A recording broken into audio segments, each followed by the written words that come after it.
Student, कल हमने architecture of computer मतलब वेब डेवलपमेंट का आर्किटेक्चर पढ़ा था। उसके डिफरेंट स्ट्रक्चर देखे थे कि एन टायर क्या होता है, टू टायर क्या होता है, थ्री टायर क्या होता है, सिंगल टायर क्या होता है, कंपोनेंट्स वगैरह। आज देखते हैं स्टैटिक एंड डायनामिक पेजेस का, कि स्टैटिक पेजेस क्या होते हैं वेबसाइट्स पे, डायनामिक पेजेस क्या होते हैं, कैसी वर्किंग होती है, ASP यानी एक्टिव सर्वर पेजेस जो लैंग्वेज है उसका क्या काम है, वो सर्वर साइड की लैंग्वेज होती है, और उसके एडवांटेजेस क्या हैं, क्या रिक्वायरमेंट्स चाहिए होंगी, ये आज हमने कंप्लीट देखना है। ठीक है। स्टैटिक एंड डायनामिक पेजेस होता है, वो कहते हैं जब भी वेबसाइट या वेब एप्लीकेशन बनाते हो ना, उसके दो तरह के पेजेस होते हैं। दो तरह के पेजेस होते हैं। उसमें दो कौन से दो तरह के होते हैं? स्टैटिक वेब पेजेस होते हैं और एक होते हैं dynamic web page. Static web pages क्या होते हैं? जैसे सिंपल आप HTML डॉक्यूमेंट बनाते हो ना, ठीक है, ये क्या है? सिंपल स्टैटिक पेजेस है। ठीक है, उनके ऊपर टेक्स्ट है और कोई रिस्पॉन्स, कोई इनपुट वगैरह पे रिस्पॉन्स नहीं आ रहा, या आप कोई भी वैल्यू एंटर करते हो तो पीछे से कोई और पेज, कोई और ऑप्शन, कोई और पोर्टल या वो नहीं ओपन हो के आ रहा, या कोई रिस्पॉन्स नहीं आ रहा पीछे, या सर्वर साइड पे कोई रिस्पॉन्स नहीं आ रहा, तो इसको कहते हैं स्टैटिक वेब पेजेस। ठीक है। Web pages simple web application के लिए यूज़ होते हैं। Web browser requires a page from web server by sending the server a message known as HTTP request. HTTP request simple भेजता है और स्टैटिक पेज जो है वो आपका खुल के सामने आ जाता है। वेब सर्वर उसको वेब स्टैटिक जो HTML डॉक्यूमेंट के फॉर्म में वो आपको भेज देता है। ये है इसकी स्ट्रक्चर। ठीक है। क्या है? ब्राउज़र सिंपल HTTP रिक्वेस्ट भेजता है। ठीक है। HTTP रिक्वेस्ट किसके पास भेजता है? वेब सर्वर के पास। वेब सर्वर में HTML का पेजेस फाइल्स पड़ी होती हैं। ये वेब सर्वर क्या करता है? एक सिंपल फाइल उठाता है HTTP रिस्पॉन्स की सूरत में, और ब्राउज़र को वापस भेज देता है। ये यहाँ पे आप देख सकते हो, पहले रिक्वेस्ट गई और फिर सर्वर ने वापस रिक्वेस्ट उसको वापस भेजी। ठीक है। ये है इसका architecture simple static web pages का। ठीक है।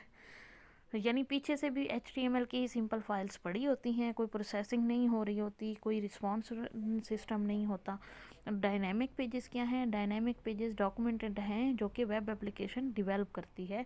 यानी एक पेज सिंपल, उसके पास कोई पेज सेव नहीं पड़े होते, वेब एप्लीकेशन पड़ी होती है। जैसी उसको रिक्वेस्ट भेजी जाती है उसी तरह का वो पेज तैयार करके, प्रिपेयर करके वेब एप्लीकेशन भेजती है। जबकि इसमें वो सेव पड़े होते हैं, यानी इधर क्या होते हैं? वो सेव पड़े होते हैं एज इट इज़ वो उठाता है, कॉपी करके भेज देता है। जबकि इसमें क्या होता है? इसमें इस साइट पे वेब एप्लीकेशन में जैसे वो पेज की रिक्वेस्ट भेजता है उसके हिसाब से डाटा को प्रिपेयर करके इसको वापस भेजता है। ठीक है। सिंपल रिसीव होती है डायनामिक पेज की, सर्वर पास करता है रिक्वेस्ट वेब एप्लीकेशन को, वेब एप्लीकेशन रिस्पॉन्स के हिसाब से वो जनरेट करता है वेब पेज जनरेट करता है और HTML डॉक्यूमेंट के फॉर्म में वो रैप करता है, कन्वर्ट करके कन्वर्ट करके वो वापस भेज देता है। ब्राउज़र को ये नहीं पता कि वो HTML फॉर्मेट में है या डायनामिक फॉर्मेट में है, वो स्टैटिक पेज है या डायनामिक पेज है, क्योंकि उसको वो HTML की फॉर्म में ही नज़र आ रहा होगा, क्योंकि वो कह रहा है ना रैप करता है HTML फॉर्म में, यानी उसकी HTML फॉर्म में ही शो कराता है, क्योंकि ब्राउज़र HTML फॉर्म को ही अंडरस्टैंड करता है। लेकिन वो जो आंसर आएगा या वेब पेज आएगा, वो वेब पेज हर पर्सन के लिए सेम नहीं होगा। जिस तरह की रिक्वेस्ट भेजी जाएगी उसी तरह का ही उसको जो आंसर है या रिस्पॉन्स है या वेब पेज है भेजा जाएगा। जस्ट लाइक मैं आपको बताती हूँ, किसी ने सेल्स का फॉर्म खोलना है, ठीक है, और किसी ने परचेज़ का फॉर्म खोलना है। सेल्स के फॉर्म की रिक्वेस्ट जाएगी तो उसको सेल्स का फॉर्म ही सामने आएगा, यानी एक वेब पेज नहीं आएगा कि जिसमें लिखा होगा कि सेल्स है या परचेज़ है, और परचेज़ वाले को परचेज़ का फॉर्म ही शो होगा। जबकि स्टैटिक में क्या होगा कि मैंने रिक्वेस्ट की होम पेज की, वो होम पेज उठा के हर यूज़र को उसने होम पेज उठा के दे दिया, क्योंकि उसके पास कॉपी पड़ी थी, कॉपी उठाई उसने वापस भेज दी। तो डायनामिक पेजेस में उसी टाइम तब्दीली होती है, उसी टाइम वेब पे आप डिवेल्प होता है, HTML की फॉर्म में रैप होता है, रैप होके वापस ब्राउज़र को शो हो जाता है। ठीक है। ये तो हो गए दो तरह के। और डायनामिक पेज डिवेल्प किस तरह से होते हैं? सर्वर साइड पे जो लैंग्वेज होती है, पूरा सर्वर होता है, स्ट्रक्चर होता है, वो लैंग्वेज में कोड किया होता है, उस हिसाब से वो HTML में कन्वर्ट होता है और देन वापस रिस्पॉन्स करता है। जैसे यूज़र नेम पासवर्ड देते हो, ठीक है। आप यूज़र नेम, एक बंदे ने अपना अकाउंट खोला, उसने अपना यूज़र नेम पासवर्ड दिया, आपने जो सेटिंग की हुई थी, जैसे ईमेल में किसी ने कोई थीम लगाया हुआ ग्रीन कलर का है, एक ने ब्लू कलर का थीम लगाया हुआ है, तो वो वेब एप्लीकेशन की मदद से ही पॉसिबल हुआ है कि वो यानी मैंने अब मैं दे रही हूँ अंबर के नाम से, मैंने अपना ईमेल खोला, ठीक है, और जबकि एक किसी ने अली के नाम से खोला, ठीक है, मैंने वो थीम वगैरह सेट किया हुआ है, मैंने फिज़िकल अपीयरेंस उसकी चेंज की हुई है, तो मैंने जिसकी रिक्वेस्ट, मैंने जो यूज़र नेम पासवर्ड दिया होगा उसकी के मुताबिक मेरा पेज शो होगा, जबकि अली ने जो दिया होगा वो उसके मुताबिक शो करेगा। उसने जो सेटिंग करके रखी होंगी अपने अकाउंट की, वो सेटिंग उसी के हिसाब से होंगी। ये डायनामिक रिक्वेस्ट है, ठीक है। एक्टिव सर्वर पेजेस क्या हैं, या एएसपी क्या है? टेक्नोलॉजी है जो कि डायनामिक वेब पेज को डेवलप करने के लिए यूज़ होती है। किसने बनाई? माइक्रोसॉफ्ट कॉरपोरेशन की तरफ से है, एमएस की है। माइक्रोसॉफ्ट ने ये लैंग्वेज बनाई है, एक तरह से टेक्नोलॉजी है, लैंग्वेज है जो जिससे वेब पेज आप डेवलप करते हो। लेकिन कौन से वेब पेज डेवलप करते हो? डायनामिक वेब पेज डेवलप करते हो, ठीक है। और it is open and compile free application. ये एक ओपन है और दूसरा बार बार कंपाइल नहीं होती, ठीक है। इसके अंदर HTML script, reusable active S server components वगैरह सारे मौजूद हैं। और ये प्लेटफॉर्म क्या है? वेब बेस्ड एप्लीकेशन है, ठीक है। ESP डॉक्यूमेंट जो है वो फाइल नेम किस नाम से सेव होती है? .ASP के नाम से। जैसे HTML तो .HTML के नाम से सेव होती थी, जो ASP के एक्टिव सर्वर पेजेस की फाइल होगी जो, तो वो किस नाम से शो होगी? .ASP के नाम से, ठीक है। .ASP के नाम से सेव होंगी। इट में कंटेंट HTML क्लाइंट साइड भी होती है, यूज़र साइड भी, दोनों साइड के स्क्रिप्ट इसके अंदर मौजूद होते हैं। एप्लेट्स भी होते हैं, ActiveX कंपोनेंट्स होते हैं, इनको बाद में देख लेंगे।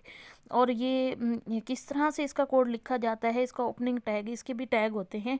ओपनिंग टैग स्टार्ट होता है लेस देन और परसेंटेज का सिंबल, और एंडिंग टैग या क्लोजिंग टैग परसेंटेज का सिंबल और ग्रेटर देन, ठीक है। इस तरह से यानी एंगल ब्रैकेट्स जो हैं वो उसके ओपन और क्लोज पे लगती हैं, और दरमियान में परसेंटेज का सिंबल होता है, ठीक है।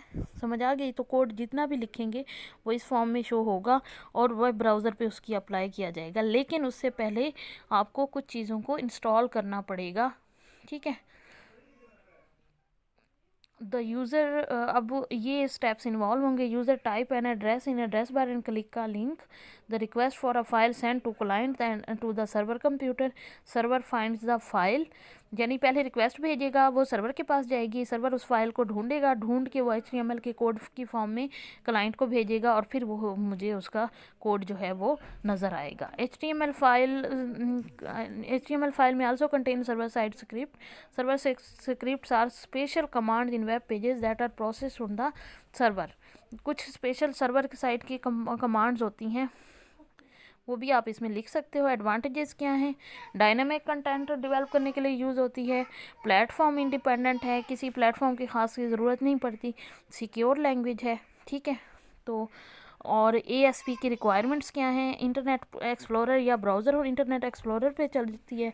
वेब सर्वर चाहिए होता है, वेब सर्वर के लिए वो IIS इंटरनेट इंफॉर्मेशन सर्वर जो है या सर्विसेज जो है उसको इंस्टॉल करना पड़ता है, देन आप इसको यूज़ कर सकते हो। लोकल होस्ट चाहिए होता है, ठीक है। लोकल होस्ट के ज़रिए, लोकल होस्ट तभी होगा जब आप IIS इंस्टॉल करोगे, यानी ब्राउज़र चाहिए होगा और आपको वेब सर्वर चाहिए होगा। वेब सर्वर में आगे और लोकल होस्ट हैं और IIS है, ठीक है। ये हो गया आज का आपका लेक्चर, जिसमें हमने स्टैटिक और डायनेमिक पेजेस के बारे में और उनके डिफरेंस के बारे में पढ़ा, और एक्टिव सर्वर पेजेस के बारे में कैसे स्टेप्स इन्वॉल्व होते हैं, कैसे वर्किंग होती है, क्या एडवांटेज है ASP का, ठीक है। एडवांटेजेस और रिक्वायरमेंट क्या है ASP की, ये आज का आपका लेक्चर है, ठीक है। इसके नोट्स जो हैं वो आप लोग के पास वेब प्रोग्रामिंग की बुक में ये अवेलेबल हैं। तो 16 चैप्टर है, 16 चैप्टर में आप ये कर लोगे। लोकल होस्ट तक आपने सारा करना है, ठीक है। कल IIS और उसके फीचर्स करके हमारा ये वाला टॉपिक जो है कंप्लीट हो जाएगा, फिर हम दोबारा VB स्क्रिप्टिंग की तरफ चलेंगे इंशाल्लाह। नेक्स्ट लेक्चर में आप लोगों से बात होगी। अल्लाह हाफ़िज़।